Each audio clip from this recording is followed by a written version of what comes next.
미국을 다시 위대하게. 2016년 트럼프 대통령이 대선에서 처음 사용했던 슬로건입니다. 이 슬로건은 미국의 경제, 군사, 국제적 위상을 높이자는 의미로 많은 지지자들에게 호응을 얻었습니다. 이때만 해도 트럼프 대통령을 자국주의, 조금 더 가면 미국 우선주의를 주장하는 정치인으로 생각했습니다. 하지만 이번에 뭔가 다르다는 것을 느꼈습니다. 트럼프는 취임 연설에서 그린란드, 파나마 운하, 심지어 캐나다까지 미국 영토로 편입하겠다는 뉘앙스의 표현을 했습니다. 물론 뺏겠다고 명확하게 선언한 것은 아니지만 워낙 하고 싶은 대로 하는 양반이라 단순히 협상 전략으로만 들리진 않았습니다. 이런 트럼프의 발언은 제국주의 시대의 히틀러나 무솔로니와 유사하다는 생각이 들었습니다. 오늘 우리가 다룰 주제는 바로 이겁니다. 트럼프의 재집권, 그것이 자국주의로 이어질지 아니면 제국주의의 부활로 이어질지에 대한 생각을 공유드리고 싶습니다. 결론을 말씀드리면 저는 트럼프의 발언들이 특유의 협상 전략으로 보이긴 합니다. 하지만 미국이 그린란드, 파나마 운하, 캐나다로부터 얻을 이익을 생각하면 제국주의적 야욕인 것 같기도 합니다. 이번 영상은 트럼프가 그린란드, 파나마 운하, 캐나다를 왜 이렇게 얻고 싶은지에 대해 경제, 군사, 정치, 지정학, 외교적 측면으로 살펴보려 합니다. 그럼 시작해보겠습니다.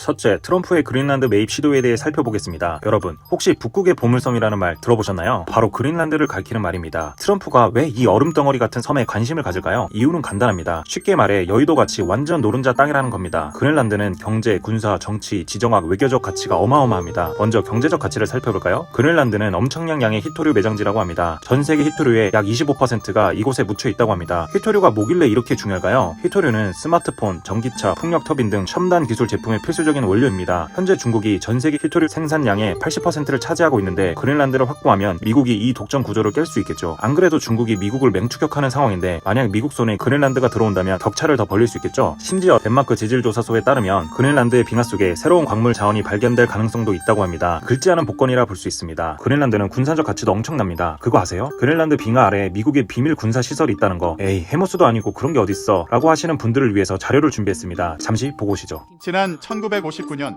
미국은 냉전의 일환으로 그린란드 빙하 아래의 비밀 군사기지 캠프 센츄리를 건설했습니다.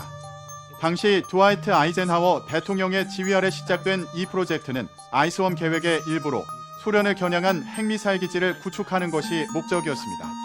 미국은 덴마크 정부의 과학연구용 기지라며 이를 숨겼고 실제로 빙하 아래 격자형 터널 21개와 핵미사일 이동, 발사시설을 건설했습니다. 심지어 그린란드에는 미국의 툴레 공군기지가 있습니다. 이 기지는 그린란드 북서부 피투피크 지역에 위치하고 있는데요. 특히 러시아의 체코프 제도와 상대적으로 가까운 거리라고 합니다. 쉽게 말해 미국의 입장에선 러시아의 본토를 타격할 수 있는 가까운 위치라 좋은 것입니다. 또한 툴레 공군기지는 북극권 감시와 미사일 방어 시스템의 핵심 거점이라고 합니다. 지금처럼 러시아와 중국의 북극 진출이 활발해지는 상황에서 그린란드의 군사적 중요성은 더욱 커지고 있다고 볼 수 있습니다. 그래서 트럼프는 국가 안보와 전 세계의 자유를 위해 미국은 그린란드의 소유권과 지배가 절대적으로 필요하다고 주장하고 있는 것입니다. 정치적으로도 그린란드는 중요합니다. 그린란드는 현재 덴마크의 자치령이지만 독립을 원하는 목소리가 커지고 있다고 합니다. 2019년 여론조사에 따르면 그린란드 성인의 67.7%가 언젠가는 덴마크로부터 독립하기를 원한다고 합니다. 왜 이럴까요? 조사를 해봤는데요. 그린란드는 고유한 문화와 언어를 가진 원주민인 이누이트들이 주로 거주하는 지역입니다. 즉 덴마크와는 다른 민족입니다. 그리고 덴마크인들이 이누이트인들의 목소리를 잘 반영해주지 않는다고 합니다. 트럼프는 이런 상황을 이용해 그린란드를 미국의 영향력 아래 두려고 하는 것 같습니다. 또한 지정학적으로 그린란드는 금싸라기 같은 곳입니다. 기후변화로 북극 빙하가 녹으면서 새로운 해상 루트가 열리고 있거든요. 이 루트를 선점하면 미국은 유럽과 아시아를 연결하는 새로운 무역로를 장악할 수 있습니다. 시청자분들도 아실 거지만 바다 항로를 지배하는 국가는 항상 성공했습니다. 대표적으로 영국과 미국이 있겠죠. 반면 몽골과 같이 바다가 중국과 러시아로 막혀있는 나라는 쇠퇴할 수밖에 없습니다. 즉 그린란드의 빙하가 녹아 새로운 항로가 생긴다면 미국은 엄청난 물류 수익을 얻을 수 있습니다. 외교적으로 그린란드 매입은 미국의 경제적 위상을 높일 수 있는 기회입니다. 그만큼 미래 성장 가능성이 커진다는 뜻이니까요. 하지만 동시에 덴마크와 EU와의 관계를 악화시킬 수도 있는 위험한 도박이라 말하기도 합니다. 지금 그린란드는 덴마크령이고 EU는 제국주의를 극도로 혐오하니까요. 둘째, 파나마 운하를 다시 미국으로 가져오겠다는 트럼프의 발언을 살펴보겠습니다. 가볍게 얘기하면 원래 파나마 운하는 미국이 만들었지만 지미 카터 미국 전 대통령이 1997년 파나마 운하 조약을 통해 해당 운하를 파나마에서 넘겨줬기 때문에 파나마 것이 맞습니다. 하지만 트럼프는 과거 조약을 깨고 싶어 하더라고요. 이유는 역시 돈 때문입니다. 한 자료에 따르면 전 세계 해상 무역의 약 6%가 파나마 운하를 통과한다고 합니다. 이는 연간 약 14,000척의 선박이 파나마 운하를 이용한다는 것을 의미하며 미국 컨테이너 물동량의 약 40%가 파나마 운하를 이용하는 수치입니다. 돈으로 환산하면 연간 약 2,700억 달러 규모의 화물에 해당합니다. 더 자세히 들어가면 미국 동부 해안 항구들의 경우 2023년에 1억 2,560만 톤의 화물을 파나마 운하를 통해 수출했으며 이 중 64%가 아시아로 향했습니다. 쉽게 말해 돈이 됩니다. 그게 돈이 됩니까? 진양철 회장님이 아셨다면 매우 좋아하셨겠네요. 군사적으로도 파나마 운하는 미 해군이 대서양과 태평양을 신속하게 오갈 수 있게 해주는 전략적 요충지라고 합니다. 트럼프는 이 운하의 통제권을 잃으면 미국의 군사력이 크게 약화될 것이라고 있다고 우려한다고 하네요. 또한 정치적으로 파나마 운하 통제권 확보는 트럼프에게 국내 지지를 얻을 수 있는 좋은 카드입니다. 많은 공화당 지지자들이 1977년 카터 대통령이 파나마 운하를 어리석게 넘겨줬다고 생각하고 있거든요. 이때 트럼프가 파나마 운하를 다시 가져온다면 공화당 지지자들의 마음을 얻을 수 있겠죠. 지정학적으로도 파나마 운하는 미국이 중남미 지역에서 영향력을 유지하는 데 중요한 역할을 합니다. 특히 중국의 영향력이 커지고 있는 상황에서 파나마 운하가 있다면 중남미 지역에서 미국의 영향력을 유지할 수 있겠죠. 하지만 외교적으로 봤을 때 트럼프의 접근은 파나마와의 관계를 악화시킬 뿐만 아니라 전체 중남미 국가들과의 관계에도 부정적인 영향을 미칠 수 있습니다. 하지만 트럼프는 관계보다 미국의 이익을 제1로 보는 것 같습니다. 셋째, 캐나다를 51번째 주로 만들겠다는 트럼프의 발언을 살펴보겠습니다. 와, 이 내용을 처음 들었을 땐 장난인 줄 알았습니다. 심지어 캐나다는 미국의 제1 우방국인데 말입니다. 여러분, 미국과 캐나다가 얼마나 가까운 사이인지 아세요? 두 나라는 세계에서 가장 긴 국경선을 공유하고 있고 서로에게 가장 큰 교역 상대국이에요. 국경 관리도 빡세게 안 해서 요즘 난민들이 캐나다를 통해서 미국으로 넘어온다고도 합니다. 이렇게 가까운 우방국을 미국의 51번째 주로 만들겠다고 하니 너무한 거 아닙니까? 아니면 너무 가깝다 보니 완전히 하나로 합치자는 것인가요? 그렇다면 트럼프는 왜 이런 발언을 했을까요? 경제적 측면에서 보면 트럼프는 미국과 캐나다의 무역 불균형을 문제 삼고 있습니다. 그는 미국이 캐나다와의 무역에서 2천억 달러의 적자를 보고 있다고 주장하죠. 하지만 조선일보 자료에 따르면 2023년 기준으로 약 40.5억 달러의 적자를 입었다고 합니다. 여기서도 트럼프의 뻥튀기 비용 협상 전략을 볼 수 있죠. 그럼에도 트럼프는 이 불균형을 해소하기 위해 캐나다를 미국의 일부로 만들겠다고 합니다. 당연 캐나다 총리도 반발했고요. 말이 안 되는 논리거든요. 군사적으로도 트럼프는 캐나다와의 통합이 북미 방위를 강화할 수 있다고 봅니다. 특히 북극 지역에서의 러시아와 중국의 활동을 견제하는 데 도움이 될 것이라고 생각하는 것 같아요. 또한 정치적으로도 캐나다 편입은 트럼프에게 좋습니다. 거대한 땅덩어리를 가지게 되는 것이니까요. 하지만 동시에 공화당 입장에서는 싫을 수 있습니다. 요즘 캐나다 난민 문제가 심각하잖아요. 실제로 이민자들이 너무 많이 들어와서 캐나다 총리가 욕을 많이 먹는다고 합니다. 만약 캐나다가 미국에 편입되면 대부분의 캐나다인들이 민주당을 지지할 가능성이 높아 정치적으로 불리해질 수 있습니다. 민주당은 다양성을 존중하니까요. 지정학적으로 캐나다 편입은 미국의 영토를 크게 확장하고 자원을 확보하는 기회가 될 수 있습니다. 하지만 이는 국제사회에서 미국의 이미지를 크게 훼손시킬 수 있는 위험한 도박이기도 합니다. 외교적으로 이런 발언은 미국과 캐나다의 관계를 심각하게 악화시킬 수 있습니다. 뿐만 아니라 다른 동맹국들도 미국을 신뢰하기 어려워질 수 있죠. 실제로 캐나다 총리 저스틴 트루도는 절대 일어나지 않을 일이라고 단호히 말했습니다. 거의 트럼프형 두 번째 임기라 그런지 노빠꾸네요. 자, 지금까지 트럼프의 그린란드 매입, 카나다 운하 통제, 캐나다 편입 발언에 대해 경제, 군사, 정치, 지정학, 외교적 측면에서 살펴봤습니다. 이 모든 것을 종합해보면 어떤 결론을 내릴 수 있을까요? 트럼프의 이런 발언들은 협상을 위한 전략일까요? 아니면 진짜 마음일까요? 협상을 위한 전략이면 아메리카 퍼스트라는 자국주의적 슬로건으로 해석될 수 있고 진심이라면 제국주의의 시작이라고 봐도 될 것 같습니다. 실제로 트럼프는 미국의 이익을 위해서라면 다른 나라의 주권을 무시하고 심지어 군사력 사용까지 고려하고 있죠. 이런 접근 방식은 단기적으로는 미국의 이익이 될 수 있을지 모릅니다. 하지만 장기적으로는 국제사회에서 미국의 신뢰도를 떨어뜨리고 동맹국들과의 관계를 악화시킬 수 있다고 생각합니다. 특히 외교적 측면에서 이런 정책들은 미국을 고립시킬 위험이 큽니다. 트럼프 2.0 시대가 시작되었습니다. 우리나라도 방위비 분담금, 주한미군 주둔, 대미무역 조정 등의 시나리오를 준비해야 합니다. 하루빨리 국내 정치가 안정되어 하나 되는 대한민국을 보고 싶습니다. 이 영상이 도움이 되셨다면 구독 부탁드려요. 그럼 다음 영상에서 만나요. 안녕.